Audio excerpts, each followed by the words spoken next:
sports, and politics. Get ready to rumble! You wanna talk smack? You in the right place. So take a step back before I get all up in your remember, because I don't remember.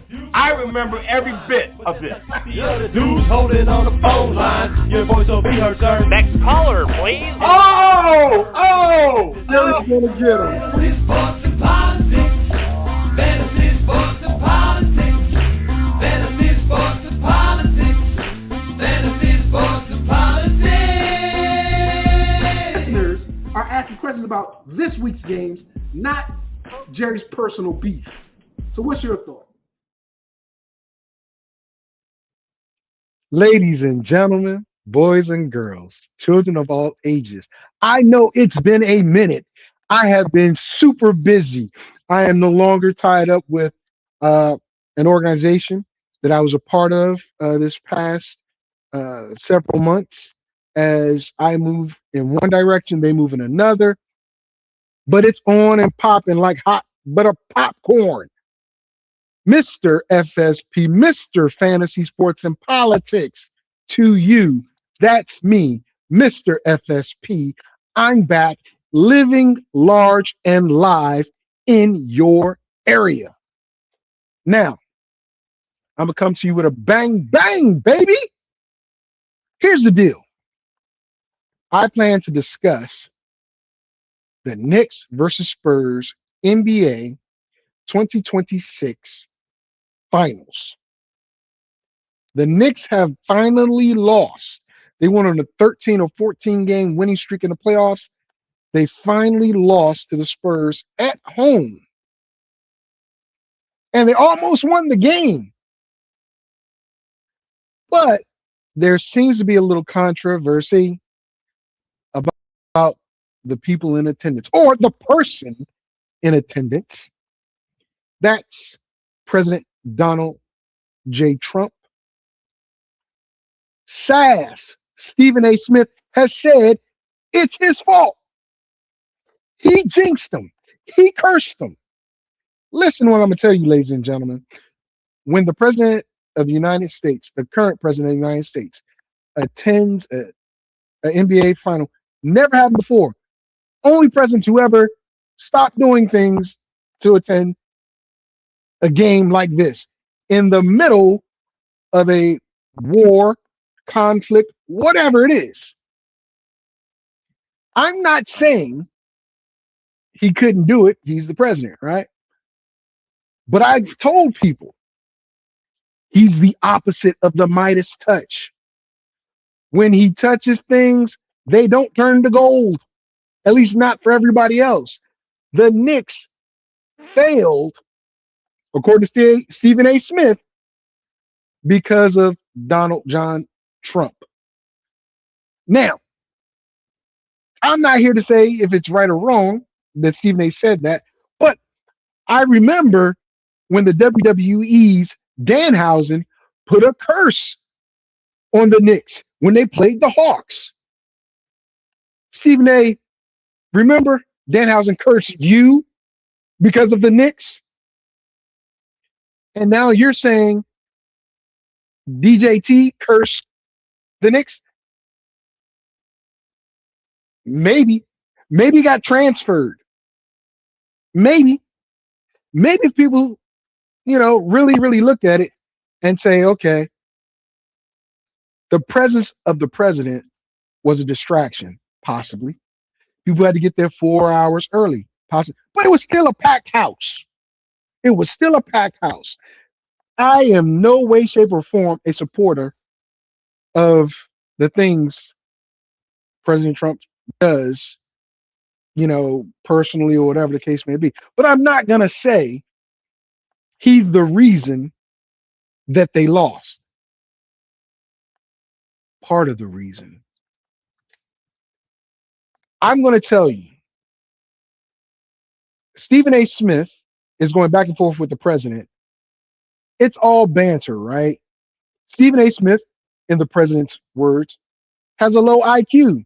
I didn't say that. That's what the president said. So he's saying that Stepen A. could never be president because he didn't have the IQ to do it. I don't know.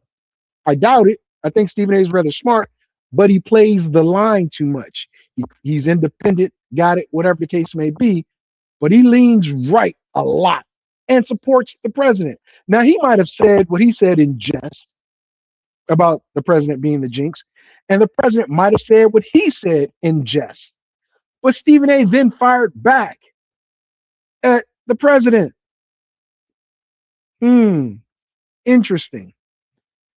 So, why don't they just debate? Why don't they do that? But the Knicks are allowing a young, hungry team. This is the more important part here. Forget the sass and Trump mess. The Knicks are allowing a young and hungry team to beat them for 3 quarters. And then the maturity kicks in and they come back in the fourth. Every game, all 3 games, the Spurs have been in the lead up until the fourth quarter. And then in the last 3 to 4 minutes or whatever it is, the Spurs seem to just crumble, except this last time. I strongly believe the Spurs are the better team. I said this series will go to 6 games. The Spurs were supposed to win the first 2 at home. They didn't. Can they win the second game in New York again, time series, and then going back home? I think they can. Watch what happens. If the president, and I doubt if he's going to show up again, doesn't show, and the Knicks lose again, who's the jinx? I don't know. But I can tell you this. If the Spurs, as young as they are, can put things together for 4 straight quarters, I mean, from the first 24 to the last 24, 48 minutes, and overtime if needed, they are the better overall team. You saw what happened when they decided to play man-to-man and they decided to press the ball. Things got a little out of control for the Knicks. The Knicks want an up-and-down pace. Not really. The Knicks are a half-court team. They are a half-court team. The Spurs can accelerate and, take the game down the court in 6 seconds and, get back. But they're settling for too many jumpers, in my opinion. Too many jumpers. You can't try to close out a game shooting threes in the last 2 or 3 minutes, missing them, giving your opponent opportunities to go down the court, steal momentum, and steal the game. That's what happened in the first 2 games in San Antonio. Honestly, look at them. Just look at them. Victor Wembanyama, namesake, he is literally the face of the NBA for the next 5 to 7 years, as long as he stays healthy. 5 to 7. I say that because there are athletes that aren't 7'2", 7'3", that can take over games too. But with his frame and his height, he is dominant. And if he puts on just a little bit more weight in his legs and his upper body, he is going to be truly a monster for the next 5 to 7 years. Joker had his time. Joker is still up there, but he's fading fast. Victor Wembanyama is there.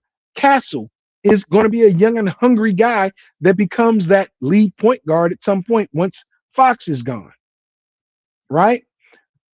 I'm telling you, the Spurs are built for the now and the future. The Knicks are built for the now. Brunson's playing out of his mind. Out of his mind. I give him 2 more years of that type of activity. Cat's being Cat. He's a double-double guy. He's never going to be more than a double-double guy. Maybe 10 rebounds, but he doesn't play inside a lot. So he's not going to get a lot of rebounds. He's been handling business versus Victor, but has it been Robinson doing it? It's been Robinson, right? Hart is a very good player that plays a role. He can score, but he's more of a defensive backstop for that team. right? Bridges, he's streaky. He's good, but he's streaky. The Knicks are built for now. The East is not that great. Next year, watch out for Washington. Washington, the Celtics will be healthier again. They're getting older, but watch out for Washington. Trey, the number one pick, AD, Star, and the rest of those guys they have, Washington's going to be a problem next year. They're building for a short run, but they also have some young folks in there that can do it. The Spurs have done that already. They're there. So curse or no curse, jinx or no jinx. The Knicks, if they stop these guys in the fourth quarter like they've done in the first two games, they can win. I don't think it'll sustain. I think they go on a 3-game losing streak. That's right. I think it goes 3-2. And that final game, game 6, I don't think it's going 7, it's going to come down to a last-second shot by the Knicks. I don't think they make it. I think the game goes in overtime or the Spurs win by 1 or 2 points in game 6. If it goes to 7 in San Antonio, I'm definitely giving it to the Spurs. Definitely. But the Stepen A Smith and Trump thing, you know, I'm off of it because so many people can say curses and stuff like that. I actually believe that Donald Trump touches things and it does not turn to gold. I think it turns into crap. And then people are left to fix it. I said the same thing about George Bush. He owned the Texas Rangers. Took a while for the Rangers to become relevant again after he left. He was president. Took us a while to get it fixed after he left. Got broke again. Got fixed again. If you believe that things are going good, you must be wealthy. Because right now things are not going good for every average, ordinary American. Just gonna put it that way. So, sass, talk your talk. Do what you got to do. But understand, that's the president. He has a lot of pull. I don't think him showing up at a game was the only reason why the Knicks lost. Some of it, yes, but not all of it. All right, ladies and gentlemen, boys and girls, children of all ages, it's time to transition to something I like to call a breakdown. Now, let me see which one. Nah, I don't want to use that music. I like it.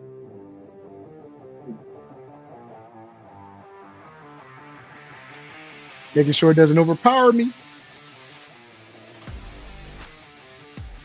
We're going to start with the AFC South. Put some South in your mouth.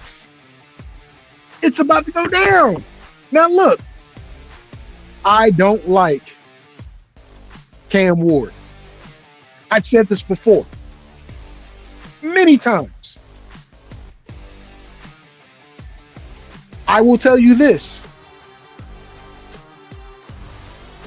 With Dayball and with oh my gosh, forgot the head coach's name that quick. When I get to him, I'll remember it. He stands a chance of being a better quarterback. I didn't want to label him a bust last year because growing into the position. We're going to talk about him and the Titans shortly. But the first team I'm going to talk about, it happens to be the Houston Texans. Now look, ladies and gentlemen, I'm going to keep it real. As the kids say, I'm going to keep it a buck. I don't know if any team in the South is going to get over 10 wins. Yep. I said it. I don't think any team in the South is going to get over 10 wins. I like Robert Saleh in Tennessee. I do. That's a rebuilding project. Okay? I want you to understand that. With it being a rebuilding project, let me explain. Okay? There are some major issues going into this season. Let me start by saying their schedule is not easy. Not easy at all. Right? But I'm going to start with Houston. Houston opens the season up at home versus Buffalo. Now, one might say this should be a win. Buffalo's under new coach, new defense. Offense should remain the same, but they've added DJ Moore. And let me explain this. DJ Moore is a player you don't want to mess with. He can be your best friend as a quarterback. Caleb made Rome Odunze his best friend last year, making DJ Moore expendable. But what happened in a playoff push towards the end of the season and in the playoffs? Who was the guy that was the guy? DJ Moore. Houston has Darryl Stingley. Love it. But at the same time, Stroud is in that year. Are we going to extend him? What are we going to do with Stroud? Can Tank Dell come back and be to his form that he was before? Will this offense find a mainstay at running back? Because check it out. They made a major pivot move. They got David Montgomery, right, to be their main back. Let Joe Mixon go. Nick Chubb go. I can't get his last name. Y'all know what I'm talking about. Ogawandabo.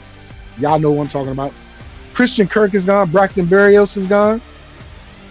You know, they're going to be more of a physical team with David Montgomery, which should lead to some one-on-ones on the outside. I don't know.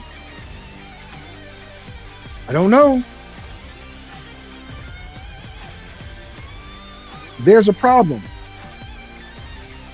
Houston's defense is good, but the offense is just okay. I'm not a big Buffalo fan, but I do like Buffalo in this game. So Houston opens up with an L. Next game, the Bengals come to town. Ooh-wee. Ooh, sticky, icky, icky, icky. Sticky, icky. Yeah. Here's the deal. Joe Burrow is on and off. What does that mean? That means Joe Burrow, when he gets hurt one season, he plays the following season. He does pretty well. To me, the Comeback Player of the Year award might as well just be the Joe Burrow award, because every other year he's having to come back because the O-line sucks. But this is a year that he's going to be healthy.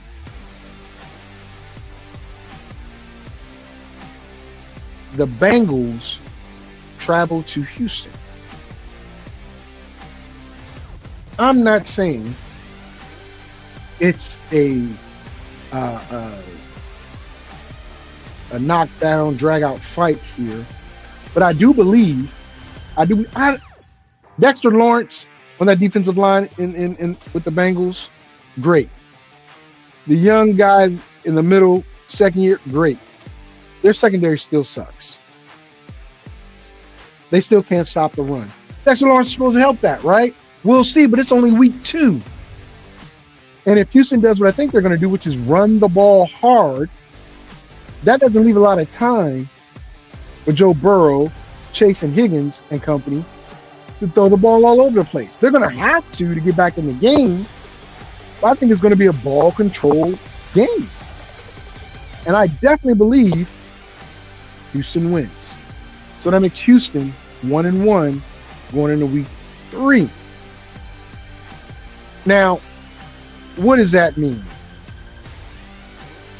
To me,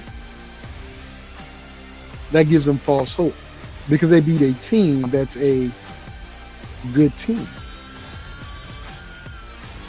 Are they? We'll see.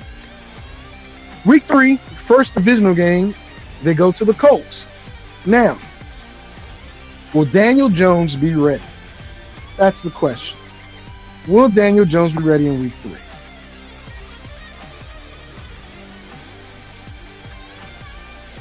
I don't think so. I don't think he'll be ready week 3. Now, he might come back week 4 or 5, whatever the case may be, like Pat Mahomes, but Pat Mahomes had an injury a lot later in the season. Maybe 3 weeks later, 4 weeks later. So it's quite possible that Jones will be ready. I don't think he will be, though. And the backup in this case, it's not going to be Richardson. I think Richardson is going to be cut. I think he's going to be cut because he's not going to get traded. Who's going to give up something of value for a guy that isn't quarterback ready for the NFL? But that's all he wants to be, and all he feels is his niche. I'm not saying change his position. He's developed bigly to be a quarterback in the NFL. Bigly. Who's going to give up capital, good capital, to develop him? I don't know. So with that being said, they traded away, the Colts did, Michael Pittman Jr. He's now in Pittsburgh. They paid Alec Pierce, right? So Pierce is their number 1. Their tight end becomes number 2. This hurts Jonathan Taylor because now you might see 8 in a box. Before you didn't. You saw maybe 6 or 7 and you could beat them. But what happened when Danny Dimes or Indiana Jones was out of the game? Things shut down for Mr. Taylor. It's going to be ineffective. Houston's defense is just that good. I give the W to Houston. Going to week 4. Cowboys come to town. I know I don't like the Cowboys. I don't. But here's the deal. They've got 2 number 1s at wide receiver. They got a decent run game. Dak ain't that bad. But has the defense improved? I cannot say they have. All I can say is that the Cowboys are explosive on offense, abysmal on defense, and this is strength on strength. Houston's defense versus Dallas offense. Houston's not good, but mediocre offense versus Dallas weak defense, unless they find a way to improve. And I think if they don't stop the run, Houston's going to run away with a win. Forget the passing. Yeah, they're going to throw the ball. Darryl Stingley Jr. can only cover one of the two, right? A healthy CeeDee Lamb and a healthy Pickens, that's dangerous. But Stingley is going to go one-on-one with one of them. They're going to double the other. That means Ferguson at tight end has to show up, or wherever the slot receiver is going to be. And that run game, I don't think it's going to be enough. I think Houston wins this game. Houston's 3-1, going into the division game at Tennessee. Here's the thing about that. Tennessee should be markedly better than what they were last year. Robert Saleh is going to fix the defense. Okay? Are they going to find the guy to be the running back that they want to be the running back? I don't know. But they're going to have to run the ball to protect Cam Ward. If they don't run the ball to protect Cam Ward, he's going to throw the ball 50, 60 times again, and that's not a good recipe for winning. It just isn't. Cam Ward will be murdered if he has to throw the ball again 50 to 60 times a game with unsure receivers. Look, Calvin Ridley Jr. or Calvin Ridley, I don't know what happened to him, but he faded. Right? Check Okongwu. He's in Washington now. Who's the tight end they're going to bring in or step up? That's why I have Houston going 4-1.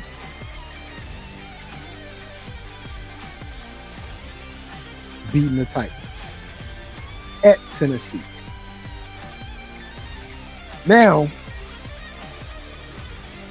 Houston has to take a trip across the pond. They're going to London and taking on the Jacksonville Jaguars. Look, Houston's supposed to be the home team, but Jacksonville has always been London's home team. That's the marketing the NFL has done. They have featured Jacksonville in London forever.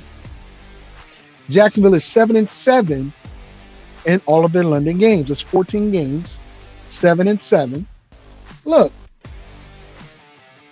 Houston's a better team. I'm going to just tell you that. Houston's a better team.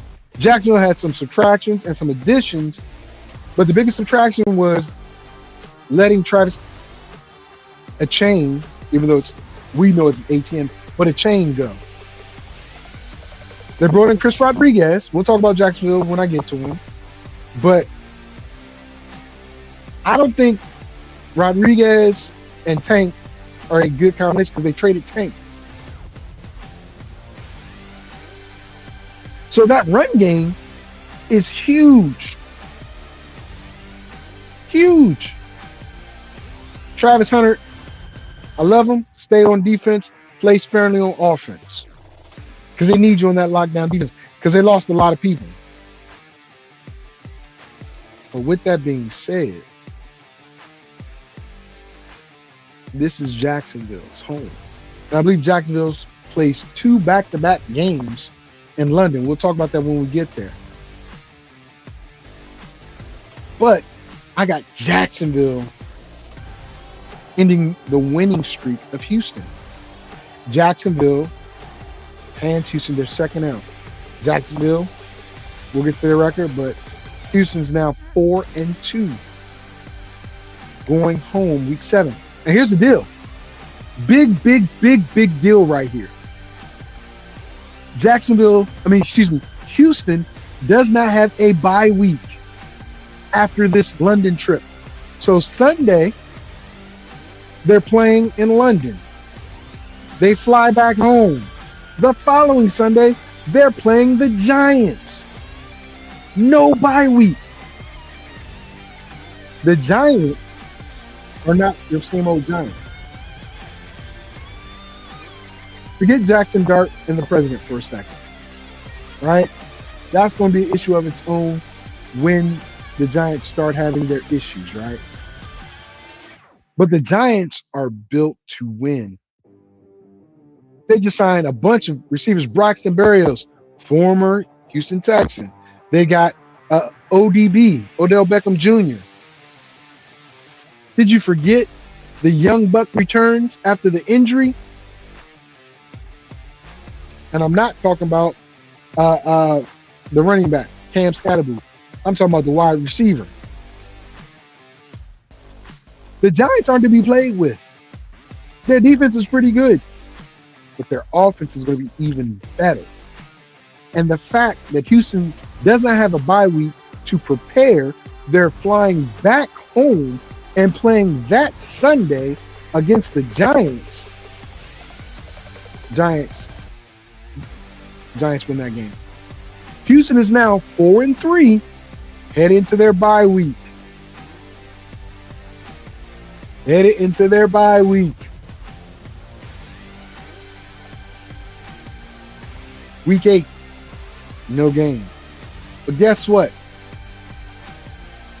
You have the honor of going to play the Los Angeles Chargers in Week 9. Mike McDaniels is a scheming machine with a better quarterback, I believe, in Herbert. Maybe not the better receiving core, right? Because Waddle and Hill and whoever, I think they were very, very good compared to what's out there now. But the Chargers, they're going to run the rock. They're going to run the rock. They're going to pass, they're going to run, but they're going to run the rock. I think Herbert under McDaniels is going to throw more than he did last year. I think it's going to be a balanced offense where it's going to be 50-50 and not 60-40, 60 run, 40 pass.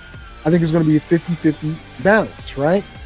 With that being the case, I definitely see the Chargers winning this game because they're going to be so balanced. Houston can't be balanced right now, right? I don't think they're a balanced team. Not right now. I'm sorry. So they dropped 3 in a row. That makes them 4-4.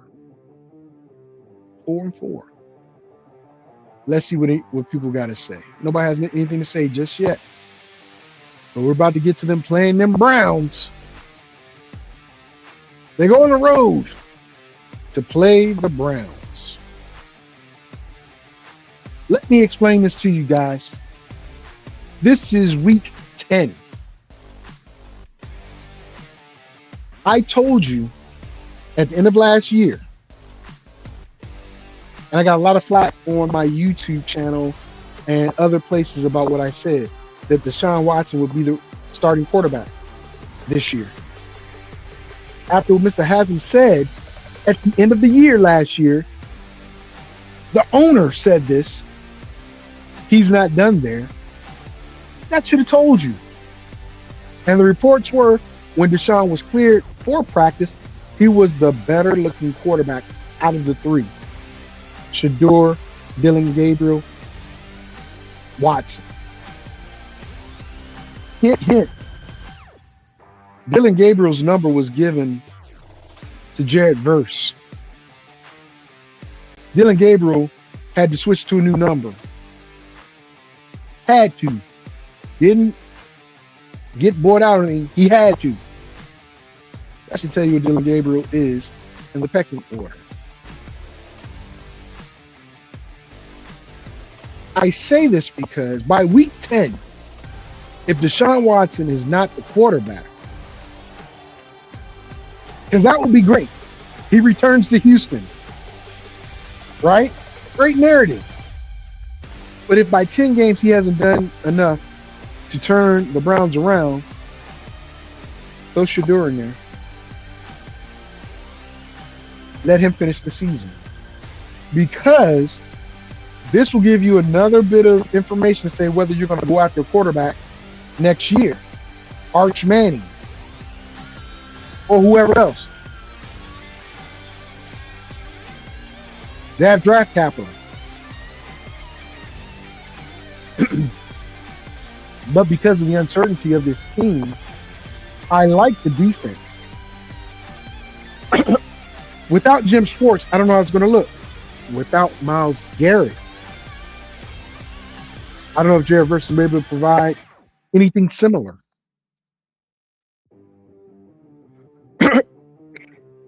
I I think Houston goes into Cleveland and wins the game.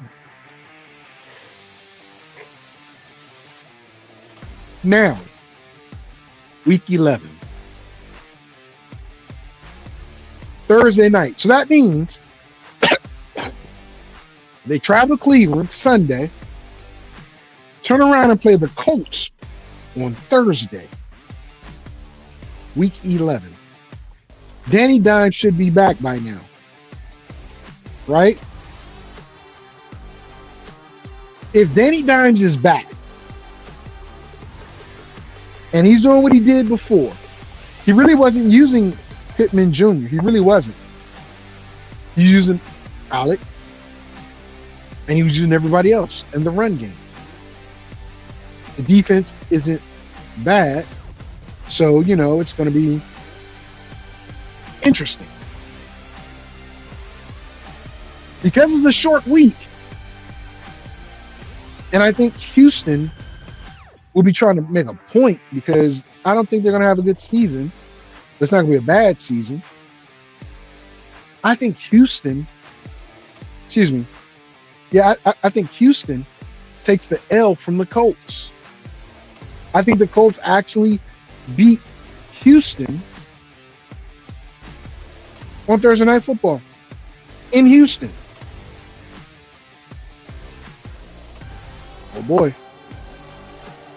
5-5. Is DeMeco Ryans' seat getting a little hot? Is it getting a little hot? Or is it the quarterback? By week 11, there may be some rumblings for either or. I think DeMeco is the right guy for that job. I think Stroud could be, but he needs the proper QB coach to get him where he needs to be. But the rumblings have already started. We haven't started the season yet. But by the time that game comes around, week 11, and the Colts haven't got to their record yet. But the Colts are going to be like, is Stroud the guy? Is he? You will let somebody else come in? We'll see. And then the Ravens coming to town. Week 12. Here's the benefit of playing the Ravens week 12 late in the season at home. You're not worried about the cold weather and trying to stop Derrick Henry because the temperature is controlled. Now, you still got to stop Derrick Henry. King Henry's still going to be King Henry, but it's not in the bitter cold in Baltimore. Right? Some people might say the Ravens are going to walk all over Houston. Houston's defense says otherwise, right? I think this is going to be a low-scoring game because I think both defenses are going to be there. Great to talk about the Ravens, but I've actually got Houston beating the Ravens at home. They get like a mini bye. Because we're going to play Thursday night, so Friday, Saturday, Sunday, right? And then they go back again to the next Sunday. So it's a mini bye. Think about it. Then they go to Pittsburgh, week 13. Week 13. And right now I got them at 6-5, right? Aaron Rodgers, Pittman, Metcalf. Now look.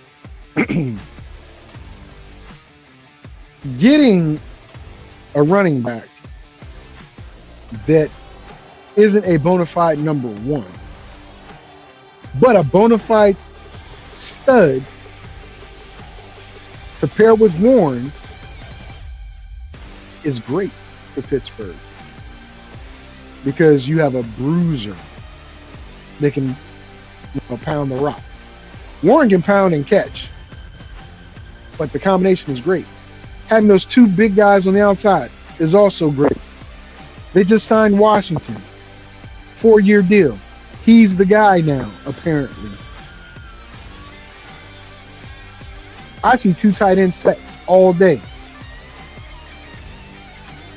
I really think Pittsburgh overall is the better team than Houston.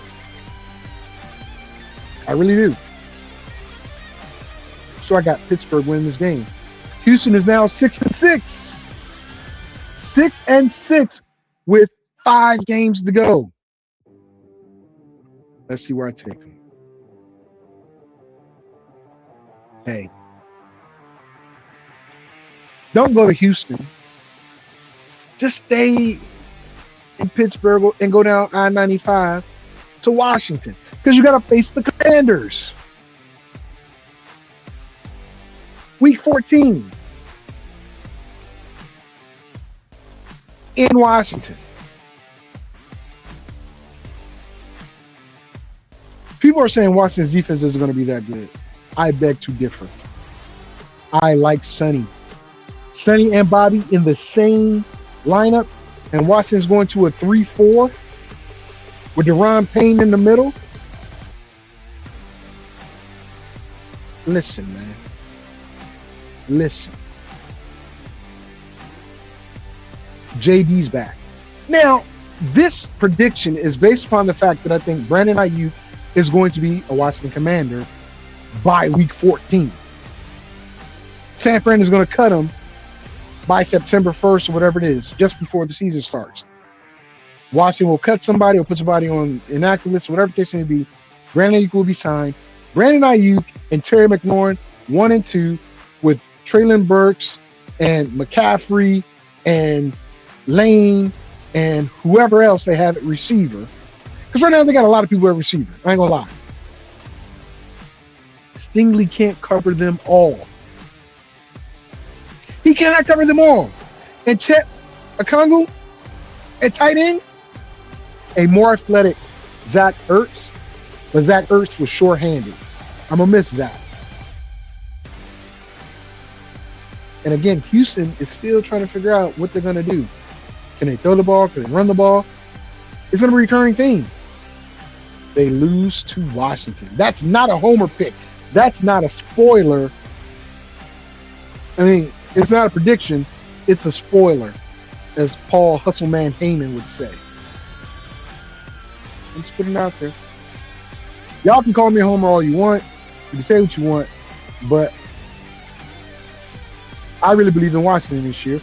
Also, I believe the fact that Houston, that defense is going to start to break down because they're going to have to keep being in games. They're coming off playing 3 physical games. The coach is going to be physical, believe it or not. The Ravens and the Steelers are going to be physical. You got to think about who they're playing. Physical, physical, physical. And then you're going to play Washington, who's going to try to finesse you, but they can be physical too, with a dynamic quarterback. Okay. So that makes them 6-7. So now the Jaguars come to town. Now remember, I had the Jaguars beating them in London. So I'm going to split them. I got the Jaguars winning,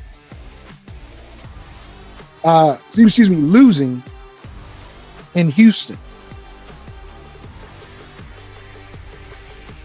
I don't know what they're going to do. Are they going to trade for Alvin Kamara? I don't know. That would be something if Alvin Kamara goes to the Jaguars now that, Travis Etienne is in New Orleans. You never know. But then they're 7-7. They got to turn around and play Philly on Thursday night. Here's the thing. Philly, we don't know what Philly's going to be. I can tell you this. Philly is finishing last in the NFC East. I got them finishing last. Not just because A.J. Brown is gone, but I'm going to talk about that when I get to the NFC East. You heard it here first. Philadelphia will finish below the New York Giants in the NFC East. I'm giving, even though it's a back-to-back game, Sunday, Thursday game, which is bad, second time Houston's had to do it, They coming off a win with Jacksonville. Eagles are banged up. I mean, banged up week 16. And, you know, Houston steals the win. I don't know what else to tell you. 7-7.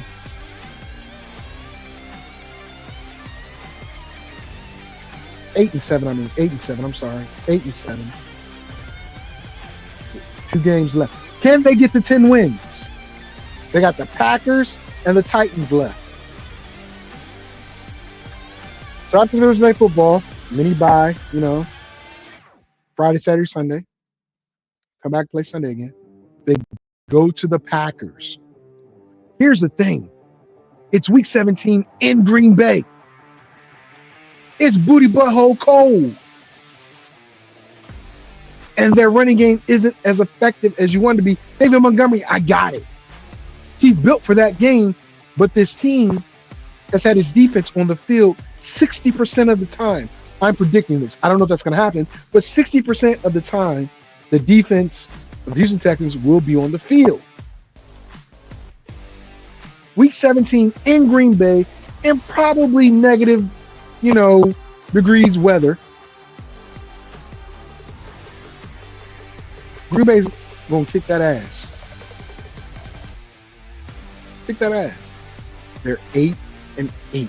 They are a 500 team going into week 18. A 500 team. I'm telling you right now, Stroud's name is going to be bantered around for trades or whatever prior to the trade deadline. That's going to play with that kid's emotions. Going 8-8. Going to the last game of the season versus the Titans. You know, it's going to be at home, at least. And I don't think this division is going to be really good. I actually think 9-8 wins this division. And I think Houston wins this game, making them 9-8. Houston Texans season is going to be up and down, herky-jerky. I honestly believe that. CJ Stroud getting a haircut is great, but I don't think that's what's going to be what fixes everything. Bringing David Montgomery in. That's with the run game, but the offensive line still is not that good. Receivers. I like the receivers, but will Stroud have time to get them the ball? We're going to talk about it. Houston Texans. 9-8. I'm putting it in here so people can see. Houston Texans. 9-8 for the season. I'll put it in there. Matter of fact, I'm going to make a banner. I'm about to make a banner, y'all. Let me edit this. Houston. 9-8. That way I can keep track of everything. And you know what? I'm going to make it scroll. Bam. Let's scroll that 9-8. Put that ticker in there.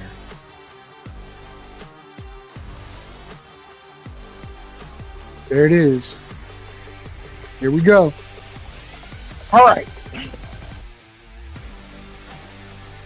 Let's go to our next team. In the South. Put some dirty South in your mouth, right? And I want you guys to know something. Some of these games that I think that they should win, I'm giving them L's because they're coming back off of a short week.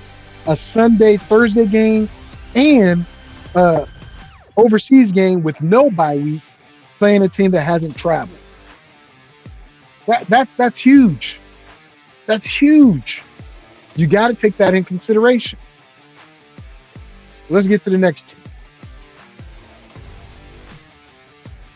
Now, this team, Danny Dimes, I don't think it's going to be ready until week 4 or 5. He might be ready before then. Literally, they might be ready before then, right? But will he be as effective coming off of the injury? This is the second time he's blown out an ACL, different leg. I'm quite sure he's still going to run. But we trade away Michael Pittman Jr., who I think made Alec open, along with the tight end, making him open. I understand he wanted money, and he deserved it, and you probably couldn't pay him. You couldn't pay him both.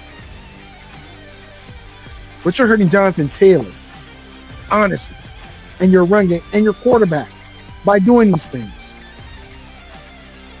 Okay?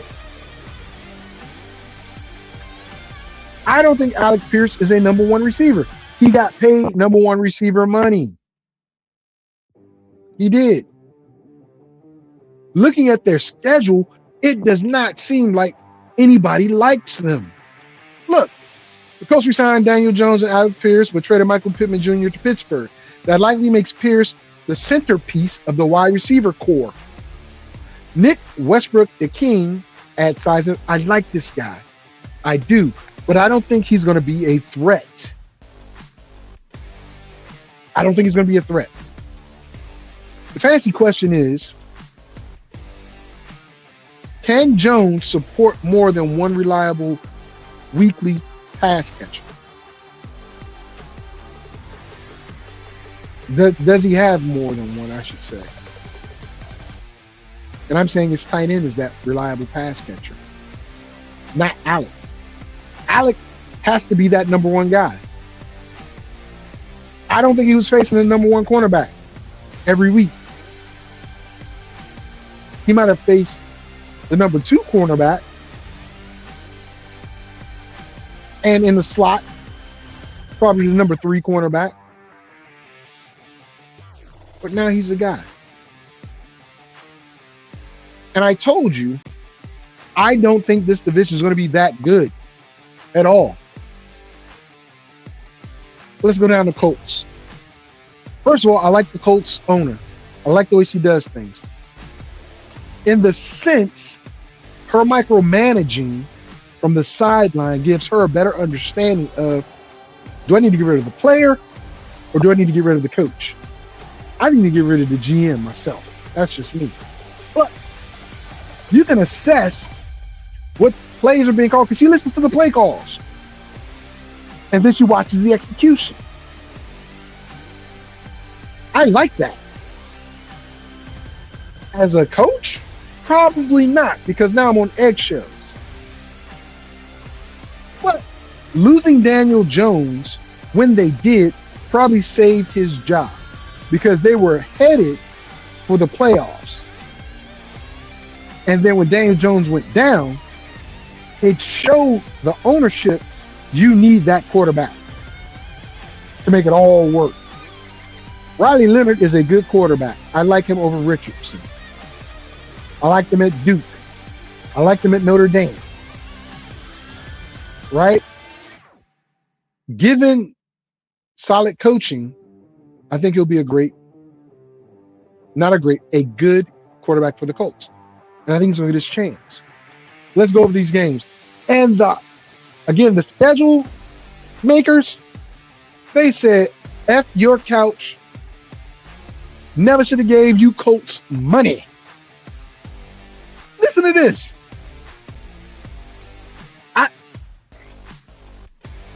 I don't think the Colts are going to win a game until week 6.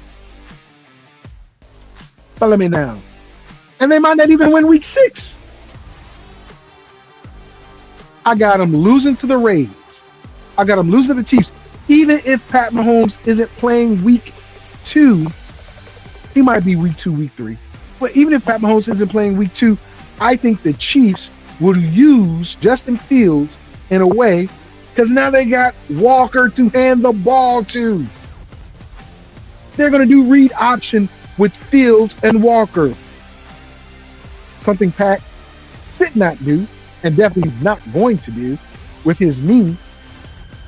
But either way, I think the Chiefs are better. So they lose at home, opening season with the Ravens. They lose on the road to the Chiefs. I said they lose at home to the Texans. Then they go to London. And they play my Commanders. Right? Either Daniel Jones is back by now, but he's still rusty, or he's just not finding the people that he needs to find in the passing game. And they're going to lean heavily on Taylor. And I believe Washington's defense is going to be up to the task. So they lose to Washington. Guess what? Oddmakers said, you don't get to get a bye just yet. Hell no. You're going to play on Sunday. So just like Houston, the Colts fly back from London and play a game that following Sunday. Bad juju. Make it even worse, they're playing the Steelers in Pittsburgh. Week 5. 0-5.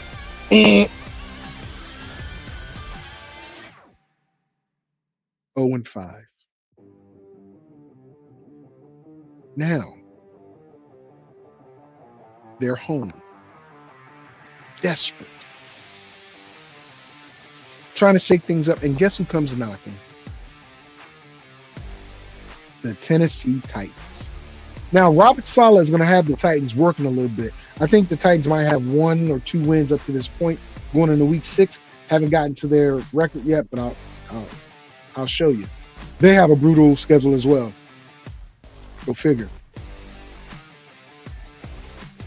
But you're coming into a situation where the Colts are do or die at this point. They really are. They've played heavy hitters for the first 6 weeks. Guess who the sacrificial lamb is? The Tennessee Titans. Colts win this game, get their first W of the season. Then the Colts go on the road to Minnesota. Week 7. Kyler Murray should be the starting quarterback. If Kyler Murray is not the starting quarterback, Houston wins this game. I don't believe in Jay McCarthy. I don't believe in him. Sorry. But if Kyler Murray is playing this game, it's in Minnesota. I think Justin Jefferson has a resurgence, right? I know that the tight end is going to get off because that's what Kyler does. He throws to the tight end. Look at McBride. Also, the Vikings' run game is there. Adding Kyler Murray in there as a running quarterback means there's going to be a little bit more added need to spy the quarterback. But here's the deal. The Colts have already played the Ravens with Lamar. They've already played the Commanders with JD. So they'll be ready, or they should be, for Kyler. And Kyler is about 5'9", 5'10". He's about my height. But I think Kyler has more to work with in Minnesota than he did in Arizona. The defense is definitely better. I like Marvin Harrison Jr., but he was a rookie and second-year player. They didn't utilize him well. They're going to utilize Justin Jefferson. You better believe it. You better believe it. I got the Vikings winning that game. So right now, I got the Colts 1-6. Yeah. Then they travel to Jacksonville. They travel to Jacksonville. I think Chris Rodriguez is the lead back now in Jacksonville. Right? I really think he is. They got Amir Abdullah and DJ Dallas at running back, but it's a committee. And I think Rodriguez is going to steal that job because Rodriguez is really a pounder. He is that dude. They just got to give them a chance. It's a division game, so it's always going to be tough, right? Always going to be tough. I just think Jacksonville is a way better team. Even though they lost their starting free safety, they lost their starting middle linebacker, but they're getting Travis Hunter back. You know, they're going to mix in Brian Robinson Jr. and I forgot my other receiver. Woo! Did they trade it for from the Raiders? Did a great job. I think Jacksonville is going to be good enough to beat the Colts. The Colts are now 1-7. Remember I said I like having that owner on the sideline? And if I was a head coach, I wouldn't. This is probably where he's going to get fired. You start the season 1-7, and you still have to play the Cowboys. The last set of games, the last 9 games, well, 8 games are winnable. They're winnable, but I don't think you're going to win a lot of them. The Cowboys come into Indy and whoop that trick. We're 1-8. So either the coach is gone or some change is about to happen because the Dolphins are coming to town. The Dolphins are coming to town. I do not like what the Dolphins are doing. I don't. You got to chain and Malik Willis. That's it. Darren Waller as well. That's it. Miami will be lucky to get 3 wins this year. When we get to their schedule, you'll see what I'm talking about. Right now I'm doing the AFC South. So that's a win. You're 2-8 after 10 weeks of football. You go to the Texans. I already said, Texans win this game. You're 2-9. That's Thursday night football game. You play the Dolphins on Sunday. You got to win. But you turn around and play the Texans. Walsh was doing the same thing a Sunday, Thursday game, but the Texans are more durable on both sides of the ball than Miami. Not by much. But I think Texans win that game. And then you got to play the Giants in week 12. I tell you, the Giants are going to be much improved. Harbaugh is a difference maker. He really is. All these players tearing ACLs or hamstrings in practice, they're not stretching. They're not stretching. And they're not accustomed to the hard workouts that Harbaugh gives. Zay Flowers said they were working too hard during weeks. Look, you're in the NFL. You're going to work extremely hard, especially under a Harbaugh team that runs the rock primarily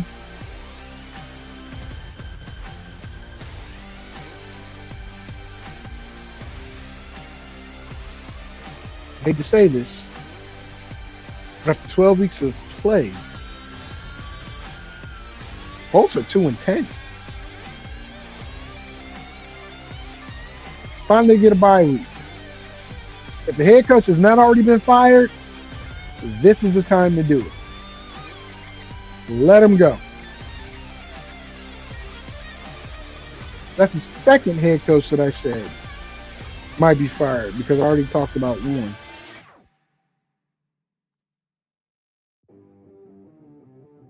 But week 13 is a bye. Week 14, you're on the road at Philly. Now, here's the deal. I already told you what I think is going to happen to Philly. I don't think Philadelphia is going to be that good. And after a bye week, whether it's fired or not, the Colts come out with a chip on their shoulder. And they beat the Eagles. That's right. Eagles lose against the Colts week 14. That's still 3-10. Uh-oh. Here comes the Titans. They got to go to the Titans after that. Titans lose. No, you know what? You know what? I'm going to split them. I'm going to split them.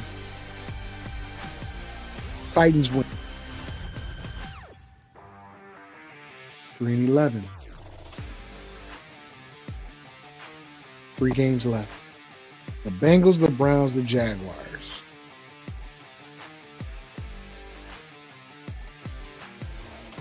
The Bengals. Let's look at this game. Week 16. I think the Bengals are fighting for the division at this point, and they're kicking on all cylinders. The defense isn't that good, but they're not against a team that's going to have a shootout with them. They're going to put up 30-something points and probably win 31-21. So yes, I have the Bengals winning.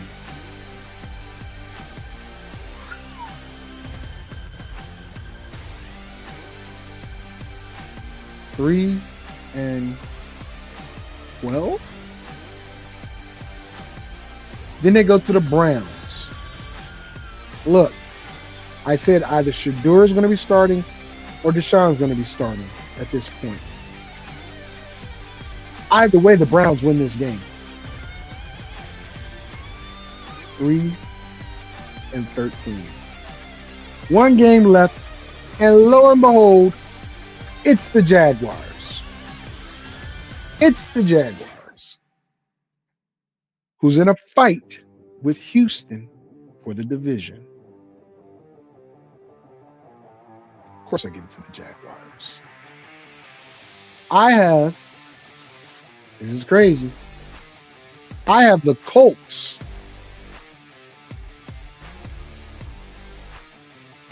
finishing 3-14.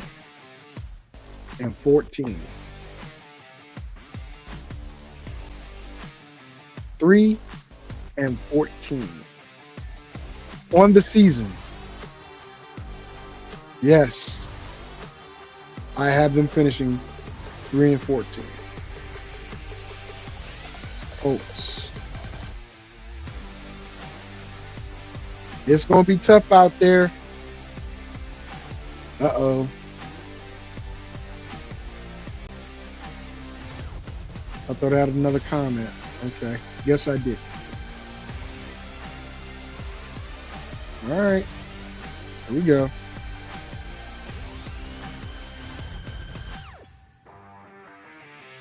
Here we go. Let me put that banner up. Make it scroll. There it is.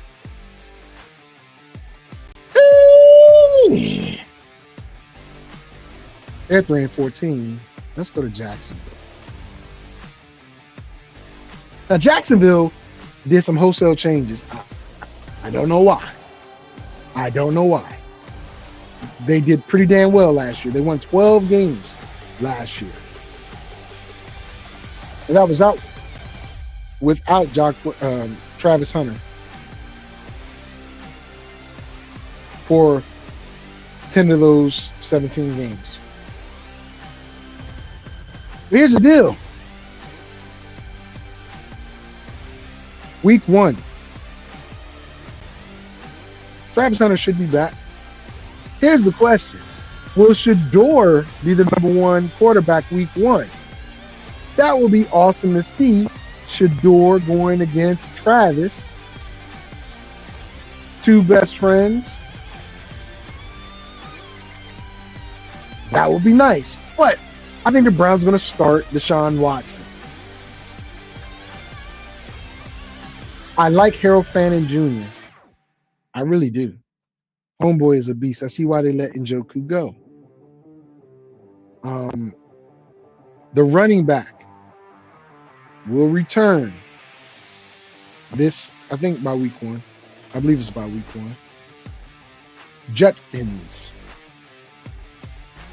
Question is, would Judy be a decent number 1? I don't think so.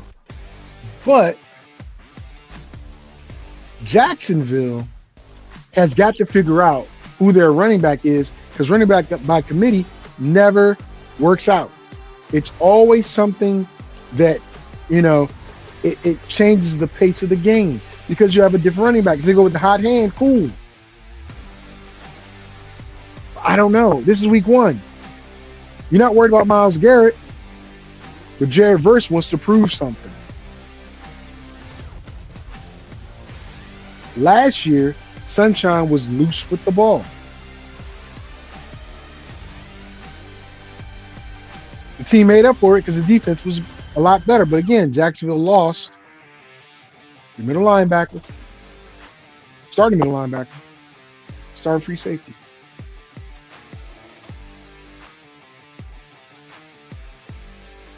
Jacoby Myers is a damn good receiver. Damn good. You pair him with Brian Robinson or Brian Thomas Jr., and that's kind of exciting. I think the tight end's Strength, that's his name.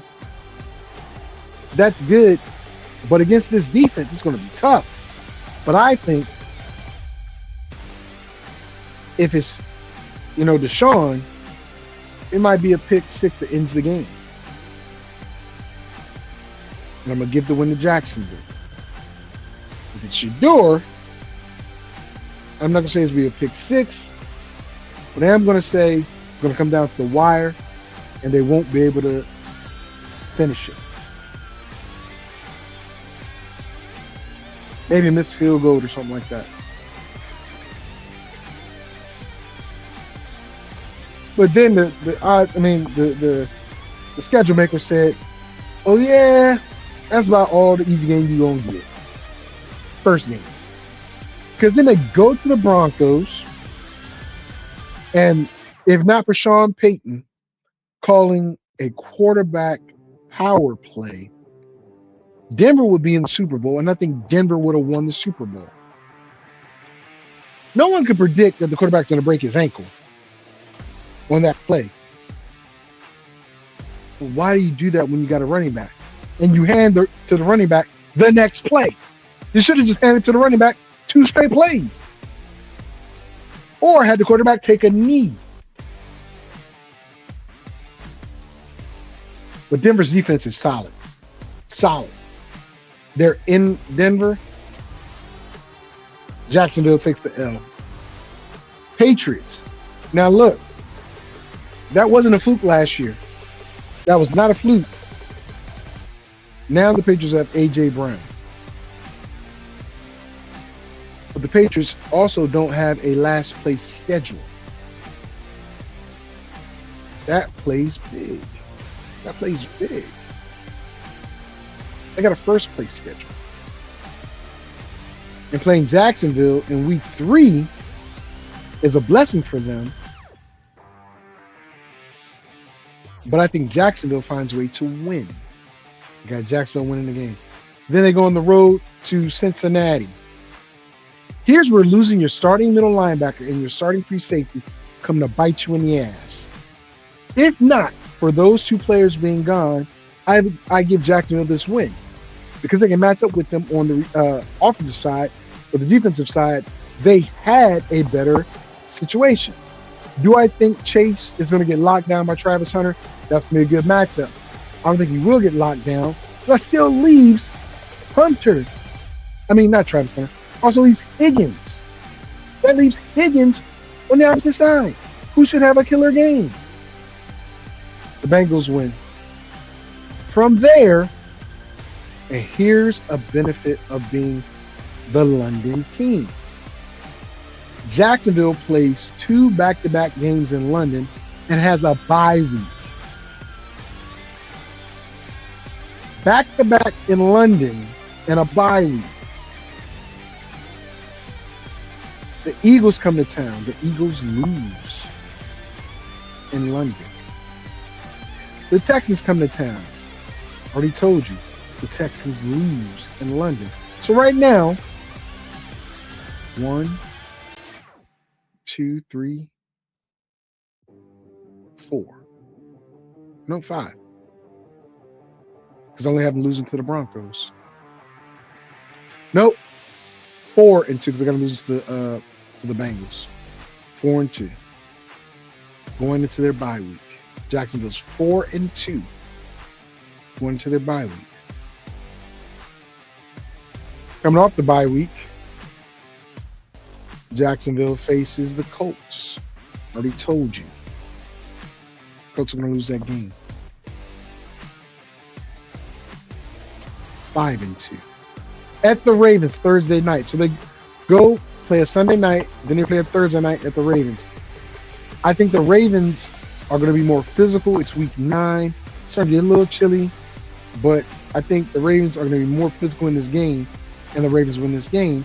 That makes them 5 and 3. At the Titans, they beat the Titans. At the Giants, this is a tough game. Week 11, cold weather in New York. You already know they're going to run Cam Scatterboo like crazy and whoever else they got back there. 5 and 4. I got the Giants winning this game. Let's say the Titans again. I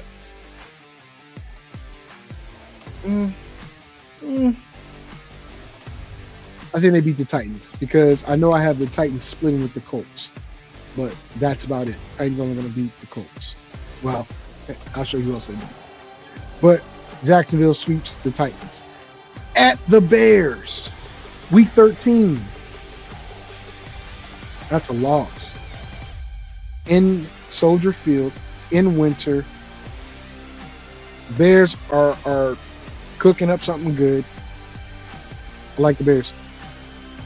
The Steelers come to Jacksonville. Nope. Steelers win. But that's 2 back-to-back L's, right? It was week 14. They're 6 and 7. No. What do I got? Let me count them again. 1, 2, 3, 4, 5, 6. Yeah. 7. Okay. So yeah. They were 7 and 6. They're 7 and 7 now. No. They're 7 and 6 because they lose to the Steelers. Then they go to the Texans. And I said the Texans win this game. So now they're 7 and 7. At the Cowboys, upset alert. Upset alert. I think they go into Dallas in week 16 and they beat the Cowboys. I do. Jacksonville at Washington week 17. I think Washington is fighting for a playoff berth, if not for the division at this point. And this is a game they have to win. Last time they played, Carson Wentz was the quarterback. I believe Washington lost that game, even though Carson had a very good game, but he also threw a couple of costly interceptions. But it's Jaden Daniels now. In DC, in the cold, probably a little rain, maybe a little snow. I got Washington winning that game. And in the season, as I said, the Colts winning. That puts them at 9 and 8. I have Jacksonville and I have Houston both at 9 and 8. Deciding the division is going to come to head-to-head points. It's going to come to head-to-head points.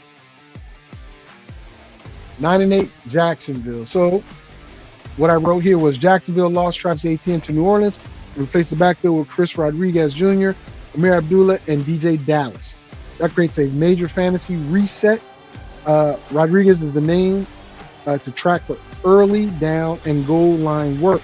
Trust me, he's going to get that goal line work. The backfield could be messy.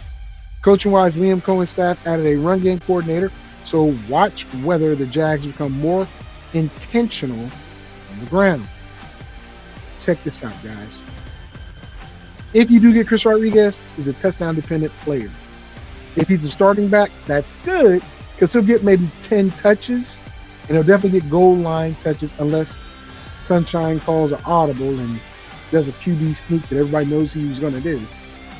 We'll see. But Jacksonville, I have at 9 and 8.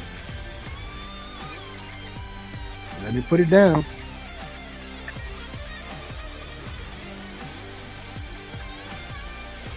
Jags 9 and 8.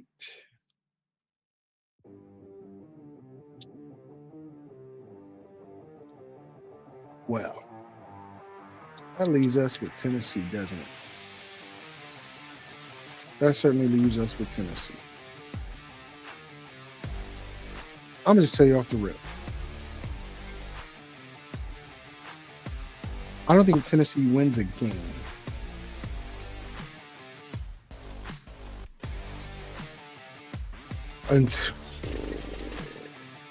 Wow. They win the first game. I think Tennessee wins the first game. I do. But here's what I'm going to tell you. So Tennessee made the biggest identity shift in the division and hired Robert Saleh as their head coach. Robert Saleh is a great defensive-minded coach, and he likes to run the ball. So that's going to be a big deal, right? Brian Daboll is the new offense coordinator. They like him because they saw what Brian Daboll did with Allen in Buffalo.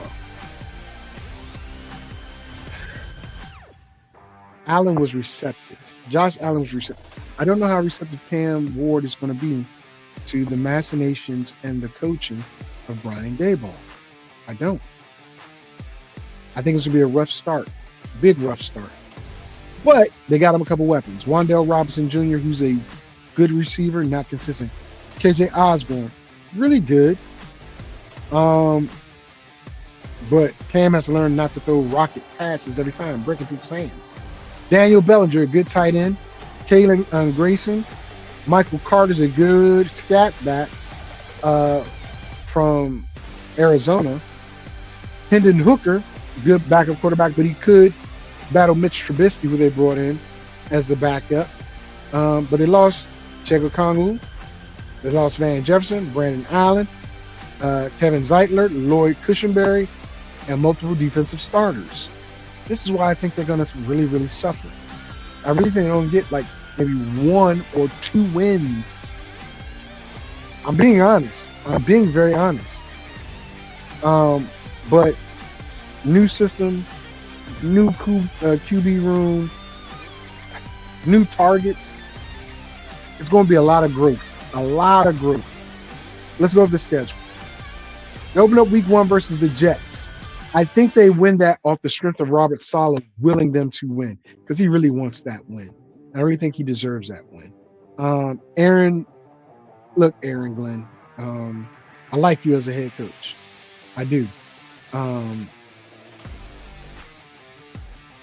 I don't know if you're going to last this season, but I think after you get past week 1, Jets, y'all should be okay. You'll see progress. You'll see progress. That means a couple more wins, but not a lot of wins. But you're going to lose week 1 to the Titans. That's the first game the Titans have. I think they're going to win. But then they're going to go on a losing streak. Right? I think they lose to the Eagles. They lose at the Giants. They lose at the Ravens.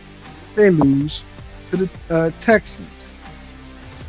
They lose to the Colts. But tough game here. Hopefully it's Shador, but if it's not, that's okay because last time they played each other, Shador had a good game, but they lost.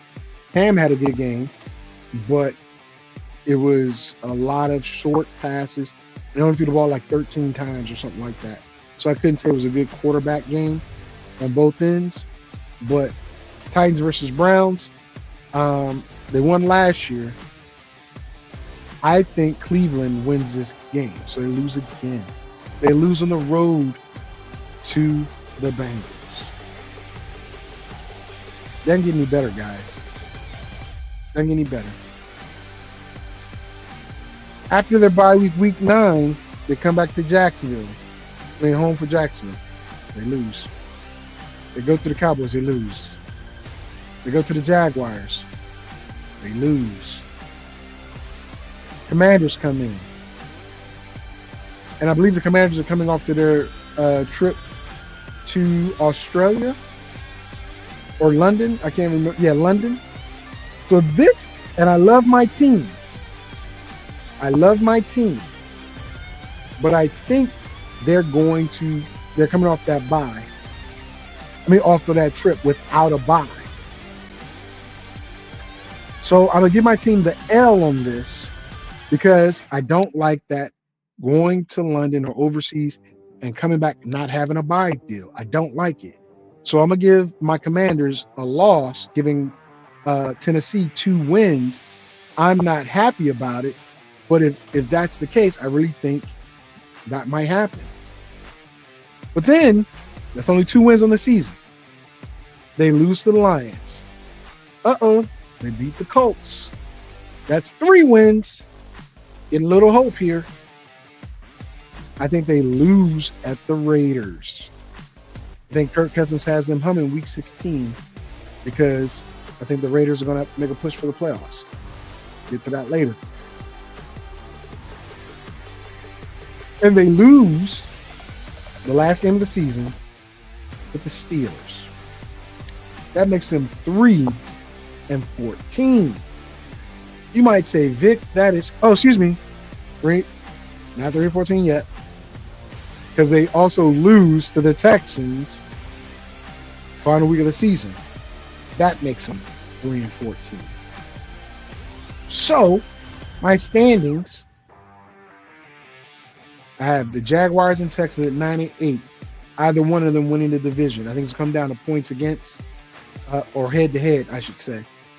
Colts and Titans both finishing 3-14. I just think so. I just think that's going to happen. So let me put it up here. So people don't think I'm BSing. I have Titans finishing 3-14.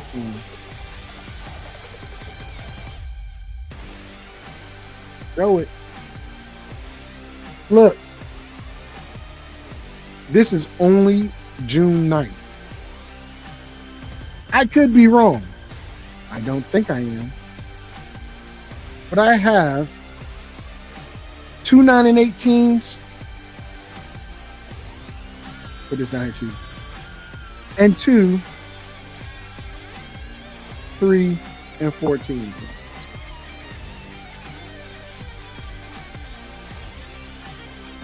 Take it for what it's worth, guys.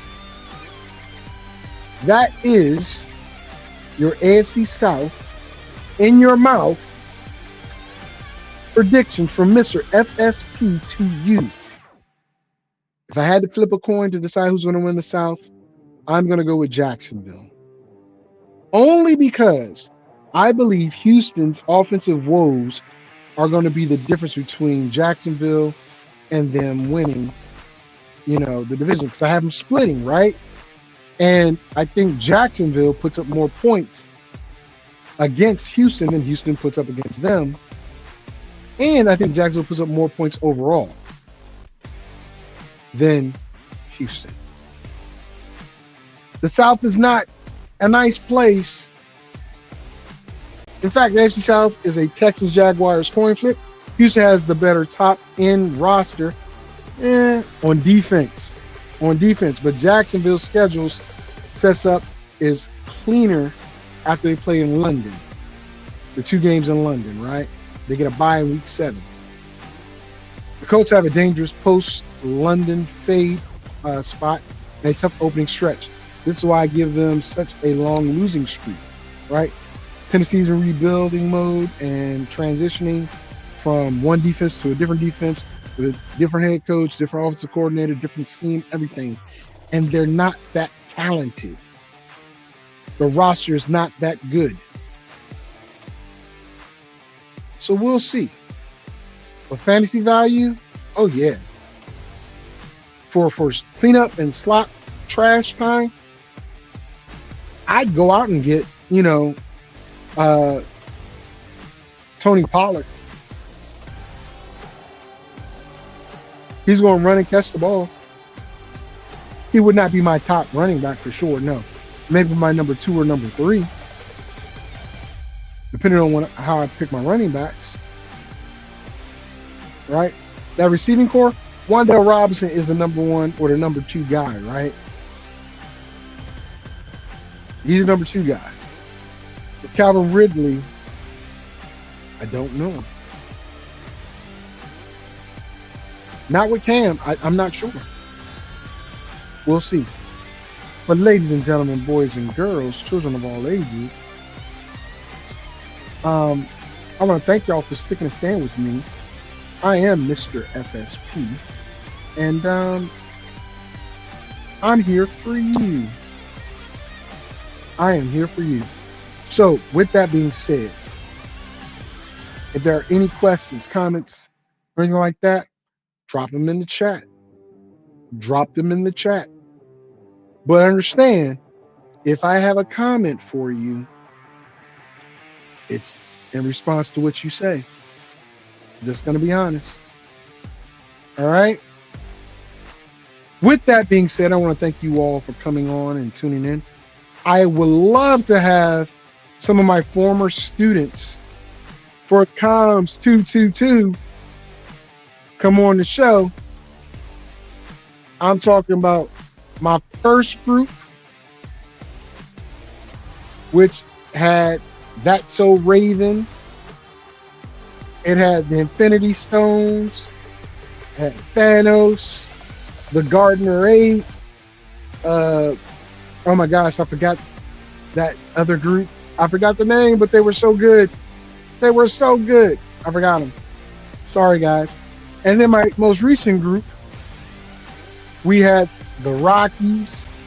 We had Straight Outta Comms. We had Cornucopia. We had the Exiles. They weren't called the Exiles, but they were exiled. We played Survivor in my class, but they were really good as well. I would love to have some of you guys on, and we could talk. Now that I'm not your professor, I'm ready to light into some of y'all and also big you up, because you guys were all really, really good. I'm very thankful for those classes, along with my intercultural communications classes. I love those guys as well. 7 a.m. and 5 p.m. classes. Thank y'all for sticking with me on those. But with that being said, I appreciate everyone. I will be back next week covering the NFC South. We're going to put some more South in your mouth. Yes, we are. Yes, we are. And let me get ready to get out of here. Let this music play me out. And then we're going to end it. How about that? See ya. Would it want to be? At least not right now. Because I'm leaving. Bye. Fantasy, sports, and politics. Get ready to rumble! You wanna talk smack? You in the right place. So take a step back before I get all up in your Remember, face. because I don't remember. I remember every bit of this. You're the dudes holding on the phone line. Your voice will be heard, sir. Next caller, please. Oh! Derek's gonna get him. Fantasy, sports, and politics. Fantasy, sports, and politics. Fantasy, sports, and politics. Fantasy, sports, and politics. Listeners are asking questions about this week's games, not Jerry's personal beef. So what's your thought?